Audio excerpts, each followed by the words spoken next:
All right, let's look at day 2 of Unit 11 limits, right? So we start out with, some limit laws, right? Most of these kind of make sense. It'll be like the function of x and the function of g, right? And we can kind of just distribute the limits of both of them, right? Most of these, you know, you don't really need to memorize them. Most of them kind of make sense to, like, you just distribute the limit of function of g and function of x, right? Most of these make sense. So let's go to some of these example problems, right? We'll start with the first one. Well, if we think about it, let's just find the limit of function of x and the limit of function of g from the positive side, right? So as it approaches 2 from the positive side, the function of x will be -1 plus the function of g, which will be 3. And that would equal 2, right? Most of these will be pretty easy, right? You just find the limit of both functions and then you just do the math, right? So then let's look at some how to evaluate a limit algebraically, right? So we're gonna start with direct substitution. So this is the first thing you would want to try to solve it, right? So direct substitution only works when the limit doesn't have a restriction, right? As you can see from this, right? This does not, the y values does not have a hole. There's no holes, there's no asymptotes, right? So we can just directly plug in x for here and we won't get a restriction, right? So if we plug in 1 with a 4 minus 10 plus 3, and then that would just equal -3, right? That would be our answer. So that means the limit of this function would equal -3. Perfect. But what happens if we plug something in and it doesn't work out, right? So say we plug in 1 for here, and then we'll get the denominator to be 0, right? So that means there's gonna be a restriction there. Well, we can just kind of cancel out that x minus 1 by factoring the top, right? We get x minus 1, x minus 5 divided by x minus 1, right? And clear here we can just cancel out, right? We can cancel the x minus 1 out, and we can rewrite it, and we can just plug in 1 for this. That means the limit of whatever this is would just equal -4. And if you remember from previous units, right, we said that we can't just cancel out the x minus 1 because then we won't be accounting for a hole there. Well, that's kind of what we're trying to do now. We're trying to eliminate that restriction so we can find what the limit is at that one point. Right, so then let's look at some rationalizing the numerator or the denominator. So if you ever just see some of the square roots or cube roots, and if we plug in 0, right, 0, the denominator would be 0, and that just means there's a restriction there. Well, usually most of the time we would just multiply by the conjugate, right? So the conjugate would be the square root of 2 plus x plus the square root of 2. Multiply by both sides, and we'll just get 2 plus x minus 2 over x times the root of 2 plus x plus root of 2, right? And most of the time, remember, these just cancel out. So that would just equal the limit of, as x approaches 0, would be 1 over square root of 2 plus x plus root of 2. Right. And then we just plug in 0 for this. We have 1 over 2 root 2. And that would just equal square root of 2 over 4. And that would be our limit right there. And we did that by just rationalizing the numerator. And simplifying complex fractions, this is pretty much the same concept, right? What do I need to multiply to the top and the bottom to rationalize it? To get rid of this denominator. And what to do that, we just multiply the top and the bottom by x. We get 1 minus x squared over 1 minus x. And then we can just factor that out.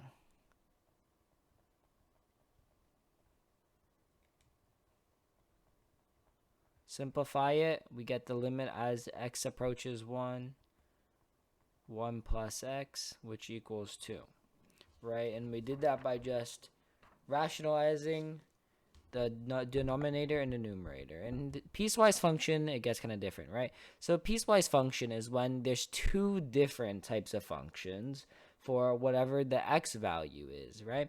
And we can tell the limit of the function of x as x approaches 3, right? So that's where they kind of switch values, right?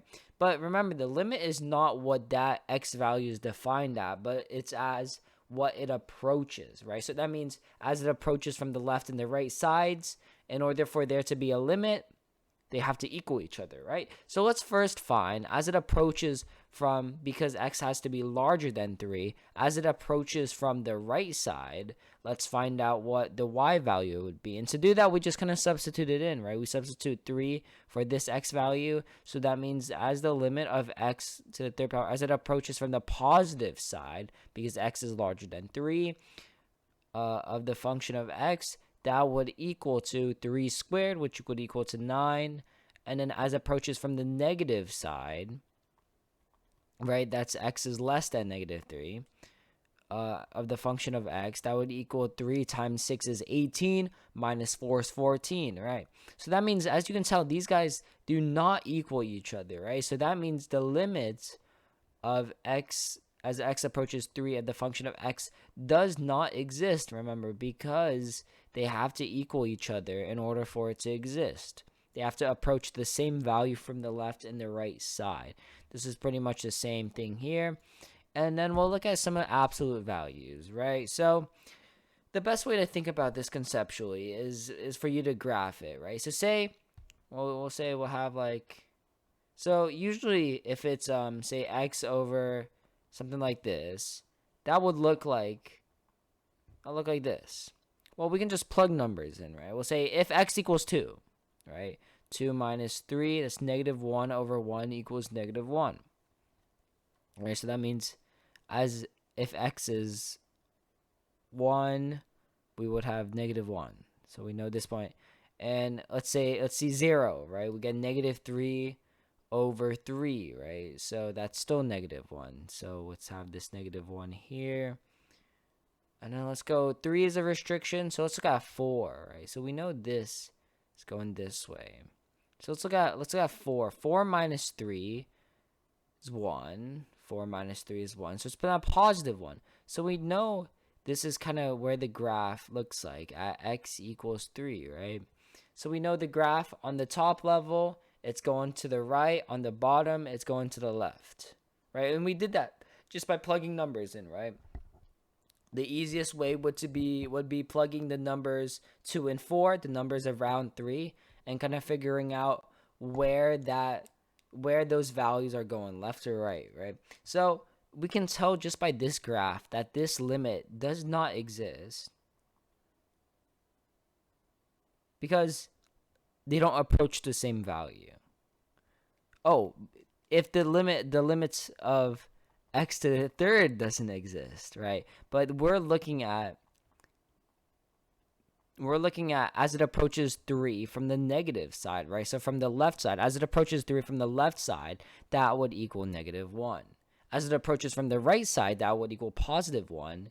And just that limit right there doesn't exist. So then our answer right here would be negative 1, because as x is approached to 3 from the negative side, right, that's up here, it would approach negative 1. Perfect. All right, let's look at some limits with vertical asymptotes, right? So this should be pretty similar to a lot of algebra 2, right? So we'll just simplify this. We'll have this would equal x over x minus 2, x plus 2, right? Nothing cancels out. So then we'll find our vertical asymptotes, right? Our vertical asymptotes would be the stuff that we can't take out. That would equal 2 and negative 2, right? And then remember our critical numbers, right? That would equal whatever would make this equal 0 or undefined. That would be equal 0, 2, and negative 2. And then we can draw our number line. This should seem very similar to a lot of algebra 2. We'll have negative 2, 0, and 2. And then let's just use a different color. We'll say pick a number from 2. Pick a number that's larger than 2. Let's pick 3. So 3 minus 2, 3 plus 2, all of this would be positive. So whatever from the right would be positive. Let's pick a number between 0 and 2. We'll pick 1. 1 minus 2 is negative 1, so we can tell it's negative. And then we can basically rinse and repeat all of these until we got all of these values, right? So whatever we just showed here is where the graph is going, right? It's going negative and then positive and then negative and positive, right? So we're trying to find 2 from the positive side. So that'd be this number from the positive side, right? So from the positive side, it's approaching a positive number. Right? That's going to look like something like this, right? It's going to go all the way positive to a positive number. It's going to go, so that means as x approaches 2 from the positive side, that would equal infinity, right? And as it approaches from the negative side, it'll approach negative infinity and then positive, right? So, all of that might be, might be a super big concept, but the easiest way to solve some of these are to just plug in numbers until it makes sense, right? So we can't plug in 2, but what if we plugged in a number like 3, right? If we plugged in 3 over 3 squared, 9 minus 4 is 5. Right? And then we'll plug in another number. Say we'll plug in 4. Right? So that'll also be 4 over 16 minus 4, 12. And that would equal 1/3. Right? So you can tell they're slowly getting bigger. So what if we plugged in a number? We'll say we plugged in something like 3, we'll say 2.5. How about that? So we'll have 2.5 over 2.5 squared. We'll say is 6.25 minus 4. So just use a calculator, right? 2.25 is equal to 1.1 repeated. So we can tell what is the trend here. It's going from 1/3, it's going to, and then 3/5, and then it's approaching 1.11. So you can tell it's slowly getting bigger, and we can keep on plugging numbers from the positive side until it reaches 2. And it'll approach slowly, and slowly it'll approach to infinity, right? So a lot of these, if they don't make sense to you, the easiest way is to just plug in numbers until it makes sense, right? We want to plug in numbers and kind of show what the trend is, right? That's from lesson 1, right? And that's just, if you forget how to do some of these problems, like you could forget how to do it with absolute values. You can forget how to do it with the vertical asymptotes. Just plug in numbers and then see where the trend is going. That's the easiest way. All right, let us look at this piecewise function. So let's read question A. We'll say, find k, our k value, so that the function of 3 would equal the limit of when x approaches 3 of the function of x. So basically, what this boils down to, we want to make this value continuous, right? We want to make this k value fill in the hole that this value creates, right?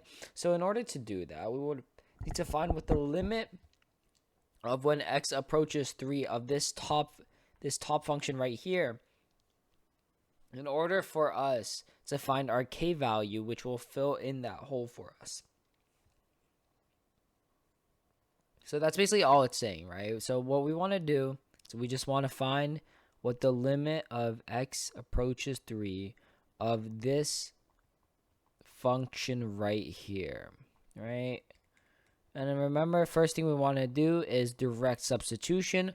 Well, I can substitute 3 in for x, and that would create a 0 on the denominator, right? So that means there's gonna be a hole there. So why don't we just, first easiest way is to just factor everything. X minus 3, x minus 4 over x minus 3. Well, look at this, right? These simplify, so then we'll have the limit as x approaches 3. That becomes x minus 4.